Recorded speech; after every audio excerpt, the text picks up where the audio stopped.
Hello students, आप सभी का मेरे YouTube channel ambition study point में स्वागत है। आज मैं आप लोगों को टेंस का जो तीसरा भाग फ्यूचर टेंस होता है उसका चौथा भाग फ्यूचर परफेक्ट कंटिन्यूअस टेंस के बारे में बताऊंगा। तो सबसे पहले आप लोग ध्यान दीजिए कि फ्यूचर परफेक्ट कंटिन्यूअस टेंस का पहचान क्या होता है। तो सबसे पहले देखिए, यहाँ जिस हिंदी वाक्य क्रिया के अंत में ता रहेगा, ती रहेगी, ते रहेंगे तथा समय का बोध हो तो उस हिंदी वाक्य का अंग्रेजी अनुवाद फ्यूचर परफेक्ट कंटिन्यूअस टेंस में किया जाता है।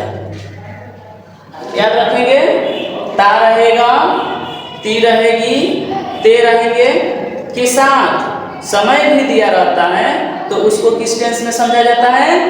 उसको फ्यूचर परफेक्ट कंटिन्यूअस टेंस में समझा जाता है। ठीक है, आइए अब आप लोग रूल पर ध्यान दीजिए कि फ्यूचर परफेक्ट कंटिन्यूअस टेंस का रूल क्या होता है। तो सबसे पहले लिखते हैं सब्जेक्ट, सब्जेक्ट के बाद लिखते हैं विल हैव बीन, उसके बाद plus verb four plus object plus for या फ्रॉम प्लस टाइम।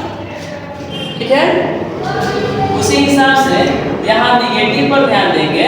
सबसे पहले लिखते हैं सब्जेक्ट, फिर ओंट। ओंट कैसे बनता है? जब विल में जब हम नट जोड़ते हैं तो क्या बनता है? ओंट बनता है। ठीक है, तो इस पर आप लोग ध्यान देंगे, सब्जेक्ट प्लस ओंट, उसके बाद have been plus verb four plus object, उसके बाद फॉर या फ्रॉम प्लस टाइम। ठीक है, अब इंट्रोगेटिव देखेंगे। सबसे पहले लिखेंगे विल, उसके बाद सब्जेक्ट, उसके बाद हैव बीन, फिर वर्ब फोर, फिर ऑब्जेक्ट, फिर फॉर या फ्रॉम प्लस टाइम। उसी हिसाब से इंट्रोगेटिव प्लस नेगेटिव पर ध्यान देंगे। यहाँ लिखेंगे पहले पॉइंट, फिर सब्जेक्ट, फिर हैव बीन, फिर वर्ब फोर, फिर ऑब्जेक्ट, फिर फॉर या फ्रॉम प्लस टाइम। अब यहाँ WH वर्ड पर ध्यान देंगे। पहले लिखेंगे WH वर्ड, फिर विल, फिर सब्जेक्ट, फिर हैव बीन, फिर वर्ब फोर, फिर ऑब्जेक्ट, फिर फॉर या from plus time. WH word plus negative पर ध्यान देंगे।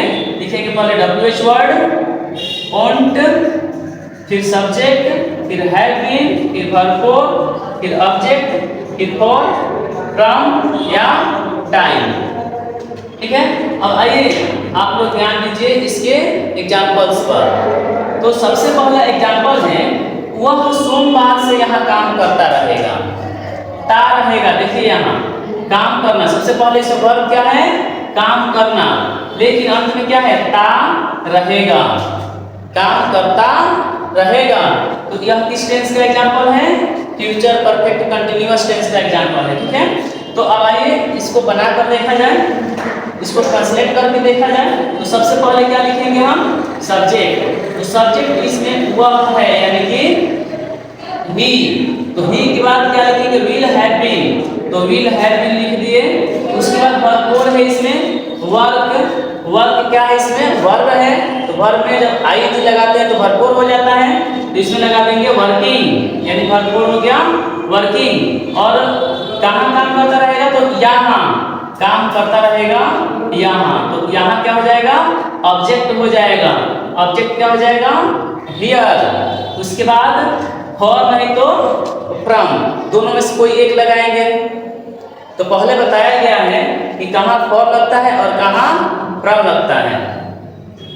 तो आप ध्यान दीजिएगा कि जिस जगह पर अनफिक्स टाइम हो, जहाँ समय निश्चित नहीं हो, जैसे 2 घंटा से, 6 दिन से, 5 महीने से, तो ऐसी जगह पे जहाँ समय निश्चित नहीं रहता है वहाँ फॉर का प्रयोग करते हैं। और जहाँ समय निश्चित रहता है, जैसे सोमवार से, मंगलवार से, सुबह से, शाम से, दोपहर से, जनवरी से, फरवरी से, इस तरह का समय निश्चित जो दिया रहता है, फिक्स टाइम दिया रहता है, वहाँ फ्रॉम का प्रयोग करते हैं। ठीक है, तो इसमें हम लगा देंगे फ्रॉम। क्या लगाएंगे? फ्रॉम, और उसका टाइम क्या है? मंडे। तो मंडे लिख देंगे। फिर निगेटिव पर ध्यान देंगे। सबसे पहले लिखेंगे सब्जेक्ट ही, उसके बाद ओन्ड, फिर हैव, बीन, उसके बाद वर्ब फोर है। यहाँ देखिए रूल के अनुसार बनाना है। सबसे पहले लिखना है सब्जेक्ट, सब्जेक्ट हो गया, ओन्ड है तो ओन्ड लिख देना है, हैव बीन है तो हैव बीन लिख देना है, हैव बीन लिख देना है। उसके बाद वर्ब फोर है तो वर्किंग लिख देना है। अब ऐसे ऑब्जेक्ट वर्ब यहाँ हियर है तो हियर लिख देना है। उसके बाद फिर फ्रॉम, उसके बाद मंडे। यानी कि ध्यान किस पर देना है, सिर्फ थोड़ा सा शुरू में स्टार्टिंग में ध्यान देना है, बाकी जैसे लास्ट में है वैसे ही लिख देना है। तो सबसे पहले यहाँ अब इंट्रोगेटिव पर ध्यान दीजिए, विल है तो विल, उसके बाद सब्जेक्ट ही है तो ही, उसके बाद जैसे है वैसे उतार देना है। Have been working here from Monday.